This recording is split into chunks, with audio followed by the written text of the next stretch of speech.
আজকে বন্ধুরা আমরা গিয়েছিলাম একটা নতুন কেকের দোকানে, নাম পপিকা। এটি আছে বীরহাটা উৎসব ময়দানের অপোজিটে। তোমরা এমনিতেই জানো কেক আমার কতটা ফেভারিট। ফার্স্টে গিয়ে অর্ডার দিলাম চিকেন স্যান্ডউইচ। খেতে খুবই ভালো, চিকেনের স্টাফিংগুলো ভালো, সস দিয়ে ভালো করে সার্ভ করে দিচ্ছে। তারপর খেতে খেতেই নজরে পড়লো বাকি কেকগুলোর দিকে। আজব ব্যাপার হলো, বেশিরভাগ কেকের দামই 40 টাকা। ব্ল্যাক ফরেস্ট, চকোমুস সবকটার দামই 40। কীভাবে দিচ্ছে কে জানে। এত ভালো কোয়ান্টিটি। স্বাদের ব্যাপারে আসি, মিষ্টি অনেক কম। যারা যারা মিষ্টি কম কেক খুঁজছো তারা আসতেই পারো এই দোকানে।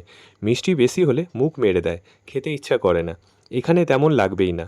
যাদের বাজেট কম, সেলিব্রেশন করতে চাও, চলে আসো এখানে। উইন্টার কালেকশনের অনেক কেকই আসছে এখানে। এখানকার সব কেকই এগলেস, তাই ভেজিটেরিয়ান যারা আছে তারা নিঃসন্দেহে এখান থেকে কেক খেতে পারবে। তাহলে তোমরা কবে আসছো?